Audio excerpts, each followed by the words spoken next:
Hello friends, hi, I am Apurva and I welcome you to my YouTube channel Civils Tube. I hope you all are doing good. तो आज का जो हमारा lecture है ये हमारी MPG की सीरीज़ जो चल रही है उसी को हम आगे कंटिन्यू कर रहे हैं।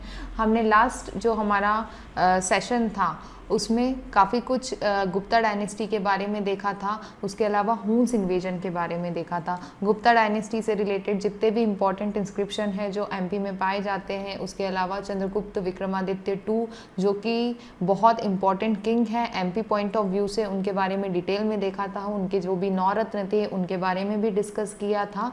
अब जो हमारा आज का लेक्चर है उसमें हम जो गुप्ता परेड थे, गुप्ता परेड के बाद का टाइम डिस्कस करेंगे। वो टाइम डिस्कस करेंगे जब गुप्ताज का जो इन्फ्लुएंस था वो कम होना स्टार्ट हो गया और जो छोटी छोटी अलग डायनेस्टीज़ मध्य प्रदेश में इस्टेब्लिश हो गई।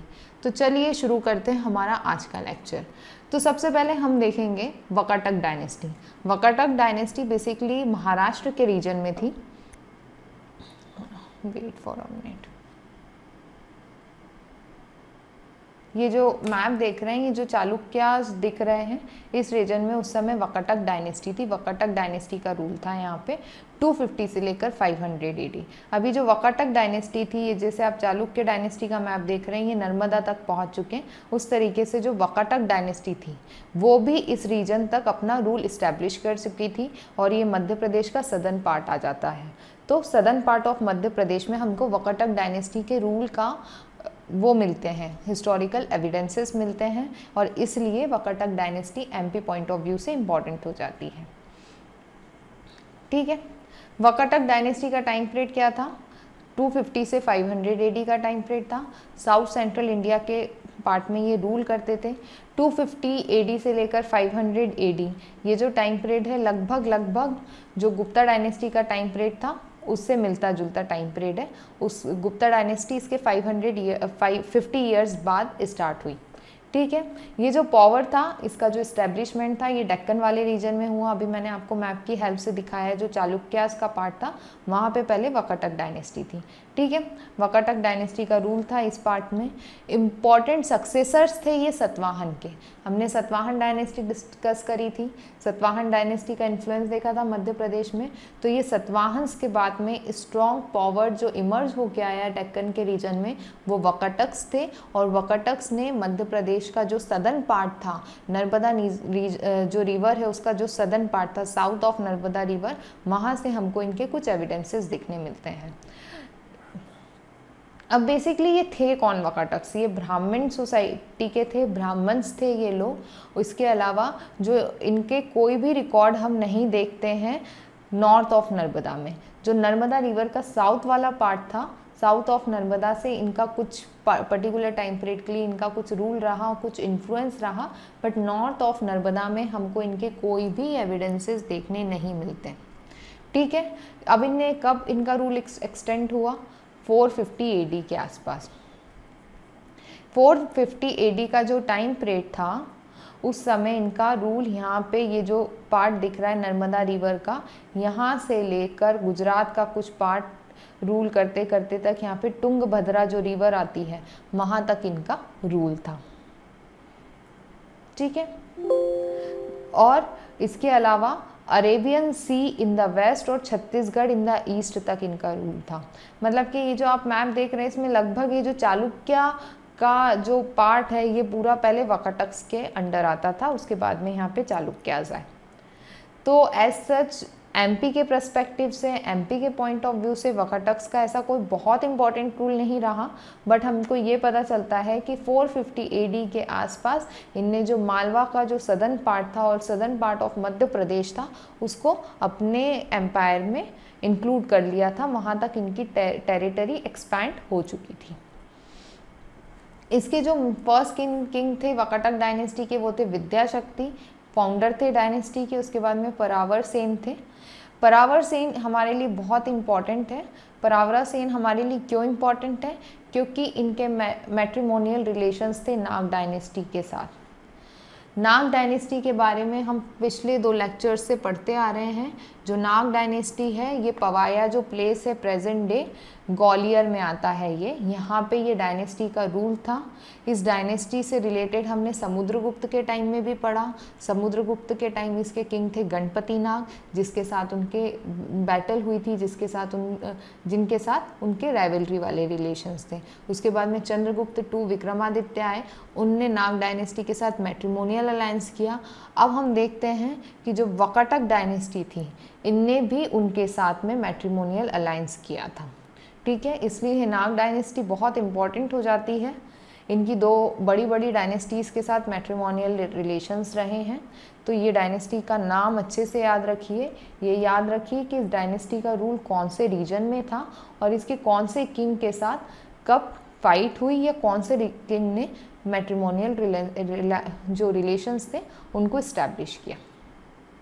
अब हम नेक्स्ट इंपॉर्टेंट डायनेस्टी देख लेते हैं, Aulikara dynasty. This is one of the most important dynasty from MP point of view. क्यों ऐसा है कि ये बहुत इम्पॉर्टेंट है? इसके जो किंग थे यशोधर्मन।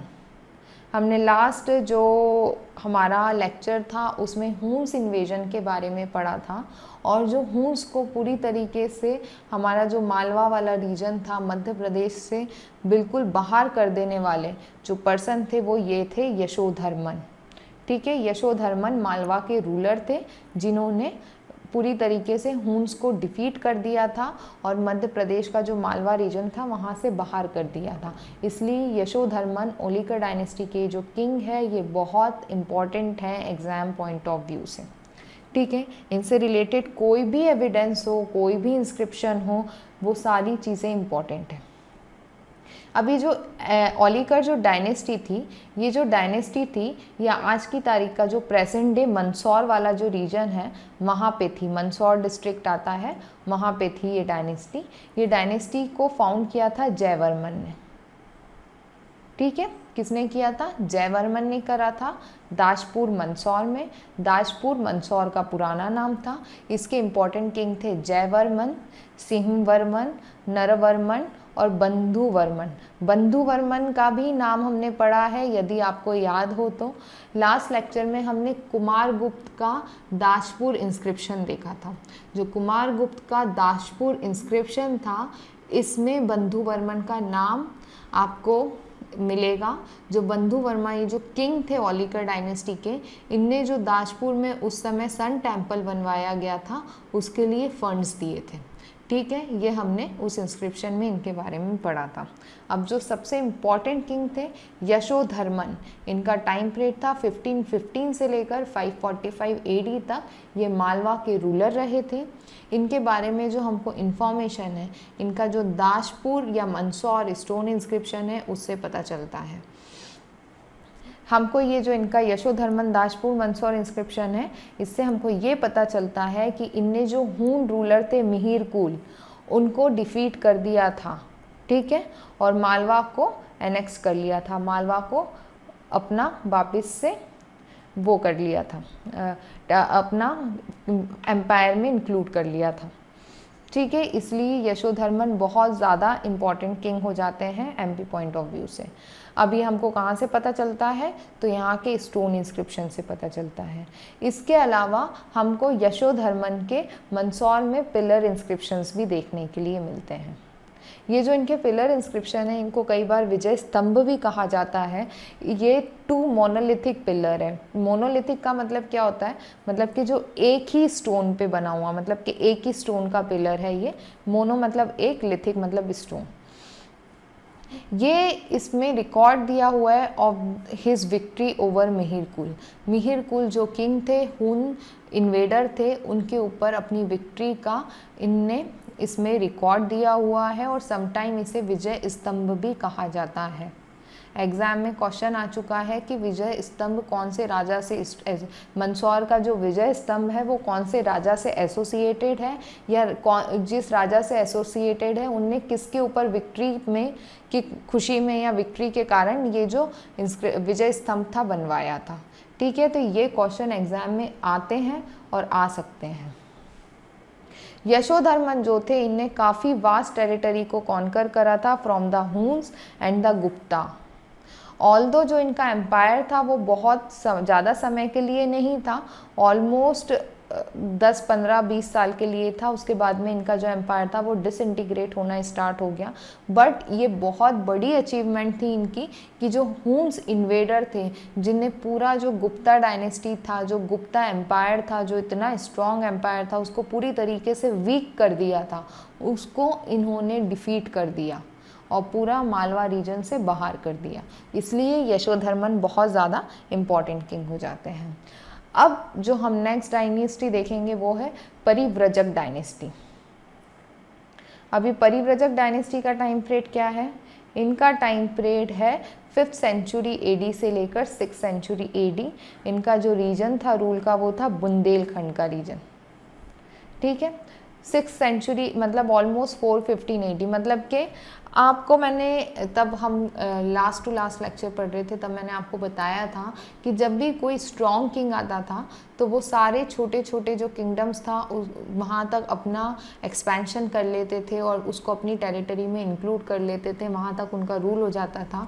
और जैसे जैसे एम्पायर वीकन होते जाते थे तो जो ये बड़े किंगडम्स के जो गवर्नर्स होते थे या जो फ्यूडेटरीज होते थे वो छोटे छोटे एरियाज़ के अपने आप को ही किंग डिक्लेयर कर देते थे।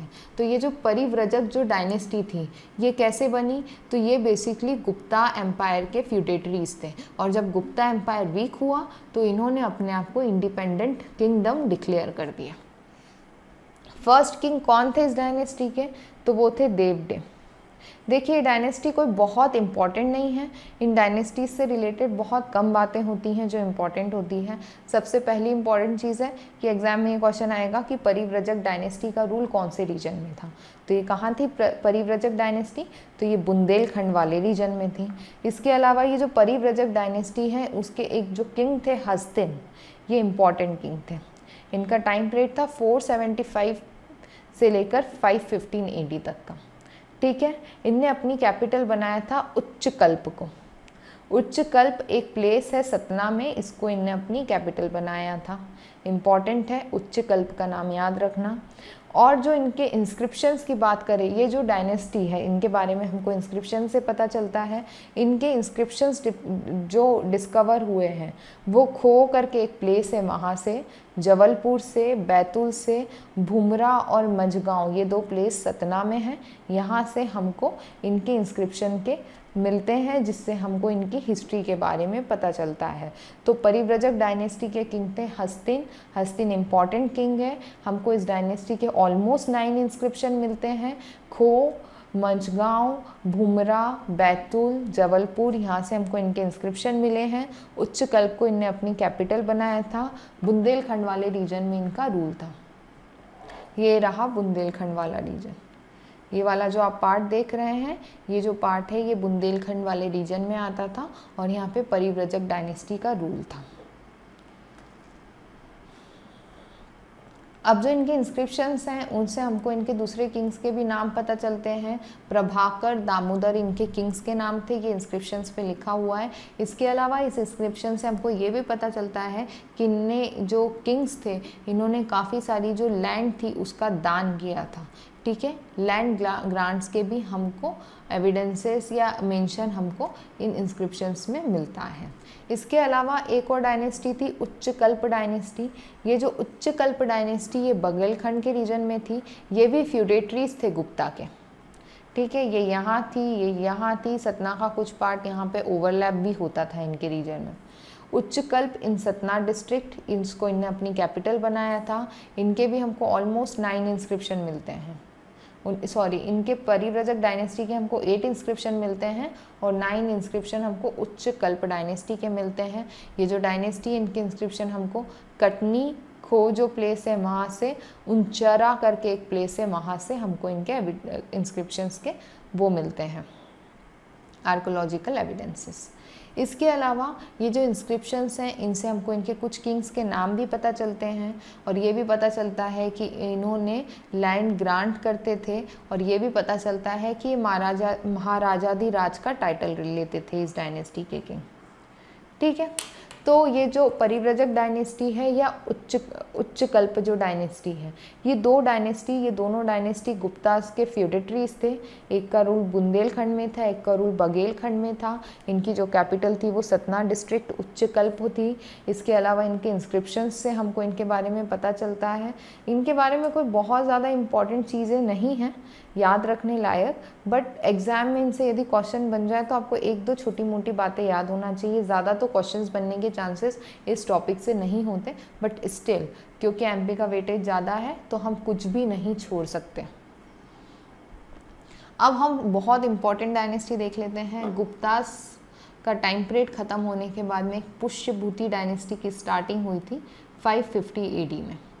ठीक है, ये जो पुष्यभूति डायनेस्टी थी उनका रूल था इस पार्ट में, थानेश्वर वाला ये जो पार्ट दिख रहा है इस पार्ट में इनका रूल था। ठीक है, अब आप सोचेंगे कि ये एमपी के पॉइंट ऑफ व्यू से क्यों इम्पॉर्टेंट है, तो इनका एमपी के साथ बहुत स्पेशल कनेक्शन रहा है। अब वो हम आगे देखते हैं। ये जो पुष्यभूति डायनेस्टी, इसका टाइम पीरियड था 550 से लेकर 647 AD तक का टाइम पीरियड था। इसे वर्धन डायनेस्टी के नाम से भी जाना जाता है। ये थानेश्वर में डायनेस्टी फॉर्म हुई थी। ये कुरुक्षेत्र डिस्ट्रिक्ट ऑफ हरियाणा में आती है। ठीक है, अभी जो पुष्यभूति जो थे ये भी फ्यूडेटरीज ऑफ गुप्ता ही थे। मतलब कि जब गुप्ता एम्पायर के जो रूलर्स थे वो वीक होने लगे तो ये जो इनके फ्यूडेटरीज थे वो अपने आप को अपने अपने एरियाज़ का किंग डिक्लेयर करने लगे। ये चीज़ हम देखते हैं। ठीक है, तो ये फ्यूडेटरीज थे।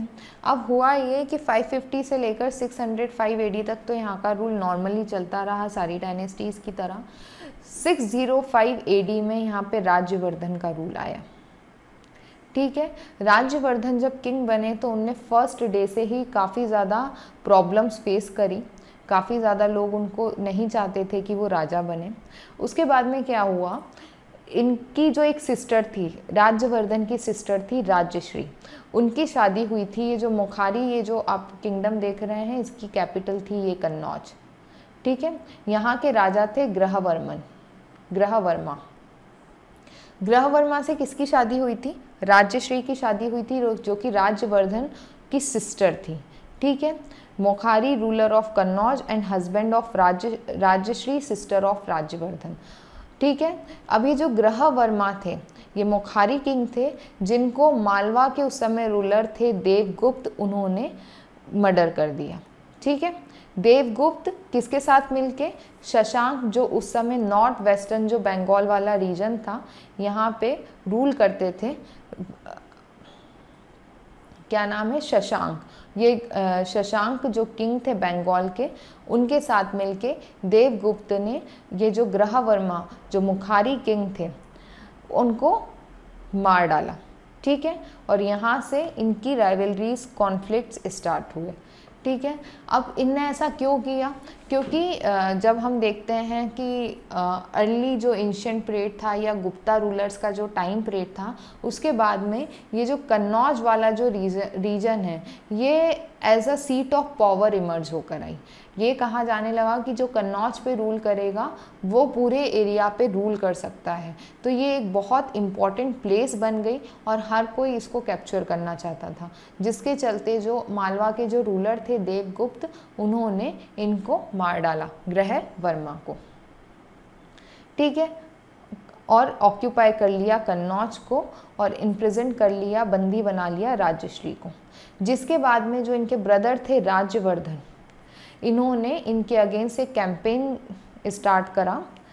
ये देवगुप्त के अगेंस्ट लड़ने गए, बट जो राज्यवर्धन थे उनको शशांक, जो कि उस समय बंगाल के किंग थे और जो देवगुप्त का जिनके साथ अलायंस था ये मौखारी डायनेस्टी को ओवरथ्रो करने के लिए, उनके किंग ने राज्यवर्धन को मार दिया 606 AD में। मतलब ज़्यादा नहीं, राज्यवर्धन का 605 से लेकर 606 AD तक रूल रहा, जिसके कारण ये जो राज्यश्री थी, ये जो सेंट्रल इंडिया के जो घने जंगल, मतलब जो मध्य प्रदेश के जो जंगल वाला जो पार्ट था, वहाँ पर ये जंगलों में छुप गई। अब क्या हुआ, राज्यवर्धन की डेथ के बाद में जो ग्रेट वर्धन डायनेस्टी के किंग हर्षवर्धन पिक्चर में आए। जो हर्षवर्धन है वो लास्ट ग्रेट हिंदू किंग माने जाते हैं। ठीक है, after the killing of Rajyavardhan, इनके जो यंग ब्रदर थे हर्षवर्धन, वो पुष्यभूति जो डायनेस्टी के थ्रोन पे बैठे 606 एडी में, और यहाँ से इनका रूल स्टार्ट हुआ जिसको हम बोलते हैं हर्ष एरा। हर्ष एरा की जो स्टार्टिंग थी वो 606 एडी से हुई। अब जो हर्षवर्धन थे ये बहुत पावरफुल थे, बहुत स्ट्रॉन्ग किंग के रूप में इमर्ज हुए। इन्होंने सिर्फ अपने भाई की डेथ का रिवेंज ही नहीं लिया, बल्कि पूरा जो मालवा का पार्ट था उसमें से कुछ पार्ट इन्होंने कैप्चर भी कर लिया। He captured some part of Malwa also. ठीक है, तो यहाँ से हर्षवर्धन डायनेस्टी के पास मालवा का पार्ट चला गया। हर्षवर्धन ने 2 मिनट, आप ये मैप देख रहे हैं, यहाँ का ये जो मध्य प्रदेश का ये रीजन देख रहे हैं आप, ये नर्मदा रिवर, यहाँ तक का जो पूरा पार्ट था मध्य प्रदेश का, ये पूरा की पूरा पार्ट वर्धन डायनेस्टी के अंडर आ गया। ठीक है, अब जो हर्षवर्धन थे वो कभी भी जो सदर्न पार्ट था इसका नर्मदा रिवर का, साउथ ऑफ नर्मदा रिवर के पास नहीं पहुंच पाए। ऑल्दो हर्षवर्धन एक ग्रेट किंग थे, बट उस समय जो पुलकेशिन टू चालुक्य किंग थे। 2 मिनट, ये जो मैप देख रहे हैं यहाँ पे है ना, चालुक्यास का रूल था, और जो पुलकेशिन टू थे उन्होंने हर्षवर्धन को डिफीट कर दिया। ये क्यों इम्पॉर्टेंट है कि हर्षवर्धन को पुलकेशिन टू ने डिफीट किया? क्योंकि ये जो इनकी बैटल हुई थी ये नर्मदा रिवर के पास हुई थी और ये मध्य प्रदेश में ही हुई थी। ये बहुत इम्पॉर्टेंट फैक्ट हो जाता है इसलिए। अब ये बात हमको कहाँ से पता चलती है कि जो हर्षवर्धन थे उनको पुलकेशिन टू ने डिफीट किया? तो ये जो वेनजोंग थे ये हर्षवर्धन के टाइम पे ही इंडिया आए थे। इन्होंने अपने बुक में मेंशन किया है। इसके अलावा जो पुलकेशिन टू है इनका एहोल इंस्क्रिप्शन है जिसमें इस बारे में मेंशन्ड है।